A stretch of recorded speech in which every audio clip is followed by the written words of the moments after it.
I wanted to ask Pestily some stuff about Tarkov because I know you've done that podcast with who's the dev from Tarkov? Nikita. His name's Nick. What is it? Nikita. Nikita. Yeah, of course. Do you have any insight into is the next patch March? I heard that for a long time. So no, they came out saying that they were going to do a wipe and backtracked on it, so it'd be about 5 months. Shit. But there's going to be content updates coming out each couple of months. So there's actually going to be a lot of content coming out, but they're not going to do another wipe until they either have the main storyline ready to go, or it's going to be the Tarkov. big. Yeah, but Steam Audio, the big. It's going to be the big. Could you explain that to me? Because everybody talks about it. I'm like, and like I feel like I'm the only one that's ever like honest enough to be like, I don't know what that is. What is it? And everybody's like, it's better audio. It's like so none of so it's a different type of codec. So it's like when you go from just having stereo to surround sound, and you're like, as you got proper surround sound speakers, and you can hear them going around the room. It really does sound like that, and it's when they switch it over. At the moment in Tarkov, we've got a lot of issues with like dead space of sounds, and you could be like right above someone, can't hear them, then all of a sudden, bam, they're in front of you. Verticality is terribly bugged. Yeah, and so originally Tarkov used to go through a different audio setting, and you could hear everything from every direction through 40 floors of concrete. Like you could be third floor interchange and here in the basement, or factory. I could tell exactly where everyone was in the entire map. So they changed it to try and make it so you couldn't hear through certain thicknesses of walls and stuff. But it turned into what it is now, and it's really fucking bad. I'd rather hear everything than nothing, than shitty hit and miss. Yeah, like the there's some maps where staircases in particular, like I was on the staircase of reserve last night, and I was like, I got a contact on me, and they're like, what floor? And I'm on like the third, and I'm like, I don't know. He's either on the roof or the first floor, but he's close. I died today, and I was like, yeah, okay, so I think he's like just in front of me, and he was on the roof of the resort, and I'm like, what? How was he up that high? The audio sounded dead center, and so it's either going to be with Steam Audio or the So they're only going to do wipes now with major changes that are going to require it. So Hideout upgrades, when they're going to do a pretty big upgrade to the Hideout eventually. So this is the first iteration. I think that's how you say it. The main storyline, and apparently we're going to be able to escape Tarkov, and also Steam Audio. I think those will be the ones that will have paid patches that will require wipes. Yeah, I'm looking forward to that. Paid patches? So no patches. I didn't mean to say paid. Oh, okay. I was like a stutter. Cool. Yeah, I'm really looking forward to some changes in the game. Like I said, I've only been playing for 2.5 months, but it's already to the point where it's like, all right, give me some new stuff. Let's go. I'm not looking forward to underbarrel grenade launchers. I've never enjoyed those in any game. So they're controlled by the amount of ammunition that's available. So you might have one round. So I don't think you'll go into a raid of like, I've got 15 rounds. I think it's going to be really interesting when they bring claymores in and they use it detonated, and you're going to have a guy that's like put a claymore down near an extract and then just laying there for the fucking next 15 minutes. I'm going to do that. I'm going to do it. But not only am I going to do that, I'm going to take like 100 of them in. Yeah. And I'm going to get 5 mates to come in with me, or I'll get a full fucking server, and I'm going to crash the server. Like every time they do something like that, it's like my objective is to push it. You've done some stuff like that. That's really cool. Like you broke the market and changed the way they do the market. Pestily, you could explain it better than I could, but you manipulated the market in a way that you made a very cheap item increase in value by like 50-fold or something like that. Yeah, so they had it so the market would go up and down in prices based off how low and high people were selling stuff on the flea market.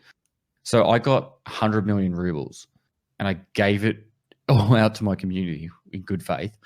And I said, buy as many of these rounds as you can. And it was like 1.5 billion rounds we bought, and then put them up on the flea market for like, they were selling for like 14 rubles. Put them up on the flea market, put them up for I think 10,000 rubles a round. And every 3 to 4 hours, the economy resets and the prices went up. So they went from 14 rubles, I think they went up to like 70 rubles. And then one after that one was like 500 rubles. So we turned 100 million rubles into like 3.5 billion or something like that. And then they changed the way they do the market. Which I got a lot of shit for that initially, but then people were like, that makes sense.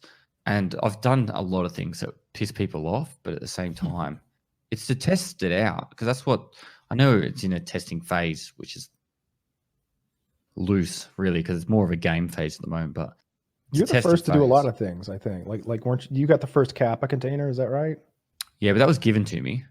Yeah, they sent it to me, and they didn't explain what. And I had never spoken to Nikita before that, so it was like, I said it wasn't real. Weren't you the first person to find a Kiva key? No, I wasn't. No. Okay. But there was definitely like, I've been a lot of firsts. I was the first person to get to 4. I don't think anyone else has done that. Besides, a mate did it with me. We did a duo 1 to 40 stream. Yeah, I don't know. I like testing stuff and having fun with it and trying to break it. I shot a guy like 1,200 meters away. That took 3 hours to do. We just went one side of shoreline to the other and just shooting up on a 45-degree angle with traces. We were trying to get the lob to land on him. And he'd like move to where I was shooting every round until he got on to that spot. Yeah, that's really cool. I'm looking forward to them adding more and more content, because this seems like a game studio that's really wanting to fulfill that promise of finishing their game. It seems like Nikita really has a vision for what he wants to do, and he's very serious about it. Like it started off with like 3 or 4 people, and now it's up to in their team. How many? At 100. They've got 100 in their dev. But the thing about Battlestate Games, and did you hear about all the controversy about them not wanting to put female PMCs into the game? Oh yeah. So there was actually an article. It was about 3 years ago at Gamescom, I think it is, in Germany, and one of the devs that's no longer working for him said that women couldn't handle the combat stress, and that's why they won't be in the game. It was said they've owned it, they've changed their picture now, and they don't believe in it. That guy doesn't work there anymore, to my understanding. I don't know all the facts.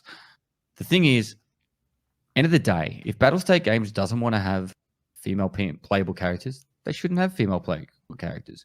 And if they want to put fluffy unicorns as a playable character, they should be able to put fluffy unicorns as a playable character. It's their game, develop the game how they want to with their vision. And every gaming studio should do that. And that is why this day and age games are going to shit from AAA developers, because they're just trying to keep everyone happy. Whereas Battlestate Games is like, fuck you, I'm in Russia. I'll do it how I want it. And they're doing it that way. And it's why this game is really good. And the only gaming studio that's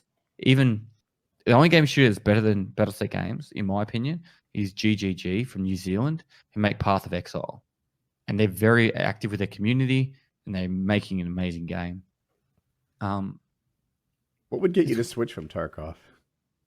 The game to die. Okay.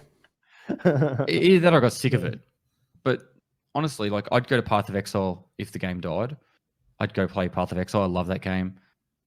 You ever think about it from like a career perspective? Like, honestly, so I can't see myself as a streamer for the rest of my life, and you're part of that. I've got a second YouTube channel now, which it's been a little bit delayed because my wife's only rocking up to Europe in about 12 hours time, but it's going to be a vlogging channel, and I want to get more outdoors.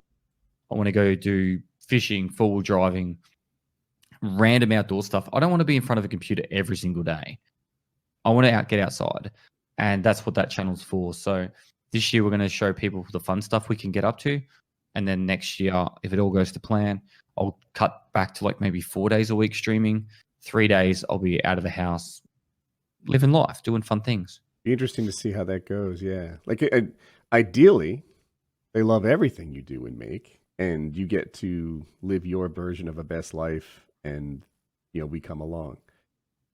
Another way it could go is they say, we only like you about Tarkov, and then I want you in a darkened room, maximize depression, raging at this game because that's my favorite kind of Pestily content, right? Like that, and like they only like the worst of you, which would suck.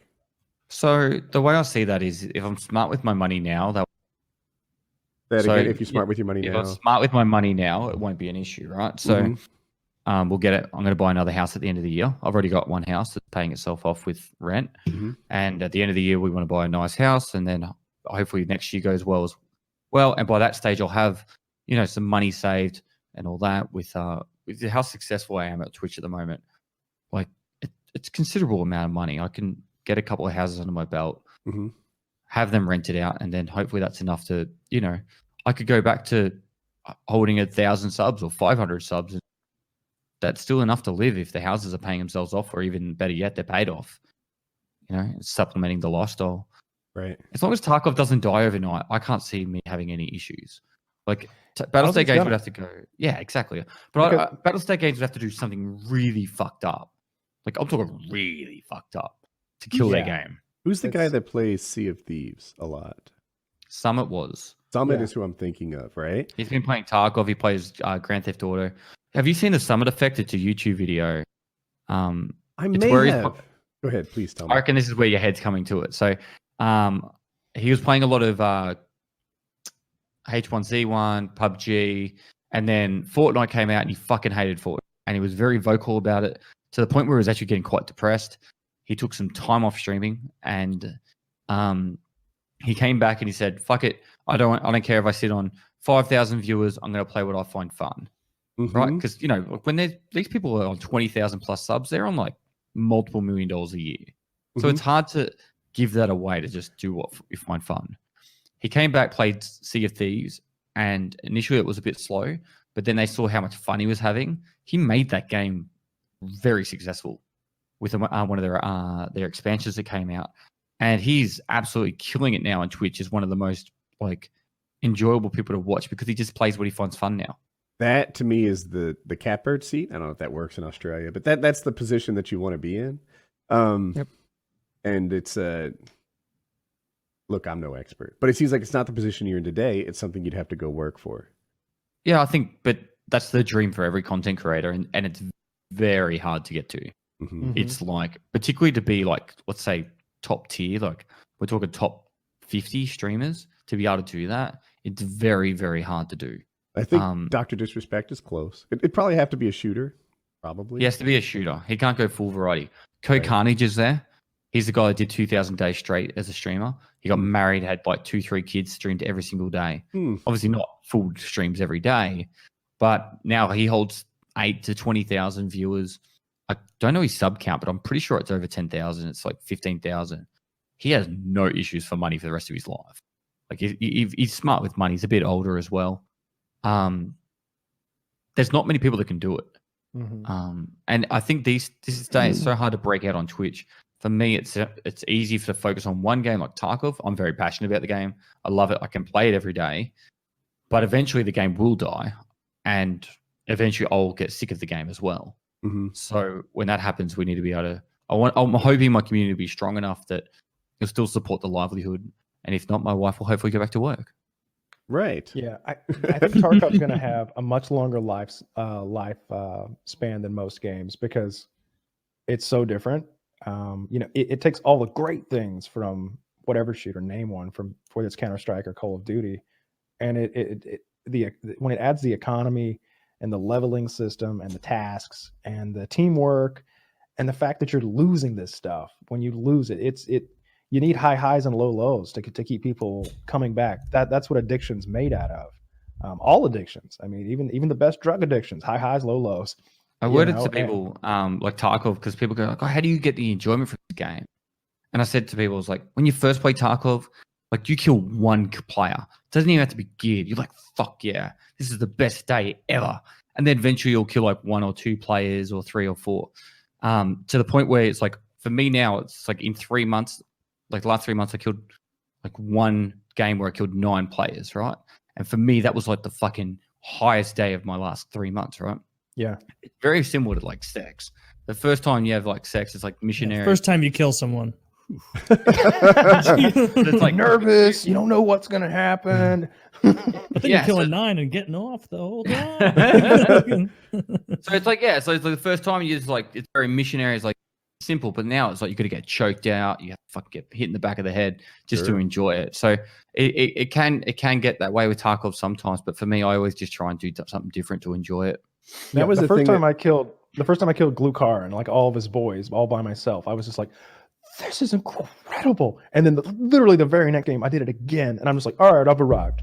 All right, but this is the game for me. Like, so in COD, I went through a progression where I became a pretty good player, and it got to be like if I don't go 30-5 or something like that, which is a good game for me, then I wasn't happy. I didn't meet my expectations. My expectations rose, and now I was only satisfied with the game when it was a really standout game.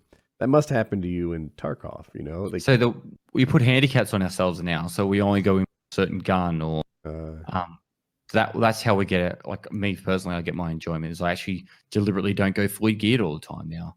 Do you enjoy the hardcore account more than the standard account? Playing that way? No, because I usually get frustrated on hardcore because most people want me to do it on the standard account, which is no space. And then when you like kill so you'll feel like you're stashing like one good raid, and you're like, shit, now I can't fit anything else. Yeah. And then you'll start deleting or selling stuff to get rid of it, and then you'll die like 2 raids in a row, and your stash is useless. So it's like that's very frustrating for me. For those who don't know, like I guess there's different self-imposed rules, but essentially it's playing on a standard account, which means that the container that no one can get at even after you die is only 4 tiles. And what I've saw Shroud do, I don't think I've ever seen you start like the first 5 minutes of your hardcore account, but I noticed what Shroud did. He deleted everything the game gives you to begin with. He deleted every bottle of water, every pistol. Like I don't even remember at this point if you begin with any money whatsoever, but he deleted every. And we deleted the melee weapon as well. Even he deleted his melee weapon. Yeah, that's the rules that we played. He just goes in, fists out, and like scrounges and builds. It's that DayZ feeling. So I'm sure you guys all were at DayZ. Mm-hmm. You literally have nothing, and so you're like looting weapon crates to hopefully pick up a gun, which now they have ammo for. Previously, I had to find a gun and then also the ammo for it. Yeah. Or a dead scav on the ground. What was the game we played, Kyle, that we hated a bit? You're right, it was DayZ. Yeah. So it's like, I've got a Magnum, you've got a Glock. Anyone have we have a 22 ammo that doesn't fit either of these. We'll have 3 kinds of ammo and 2 guns, and none of it matches. It's awful. And I've got a fire axe, like, come on, we can take this guy. Right? And, yeah. We played DayZ for like hours, and it would take like we would literally use the sun as, all right, the sun is on my right shoulder. Put it on your left shoulder, and let's start walking. Yeah, like we would like use the ocean and the sun to try to navigate toward each other, because we were playing on a server with no maps and no bicycles. Which is I prefer the servers that have maps, compasses, and bicycles, so you can at least get around a little bit. But we hated it. I got very frustrated at DayZ. I used to play it on Armored. It was a DayZ mod. And then when it went standalone, I just got frustrated at it.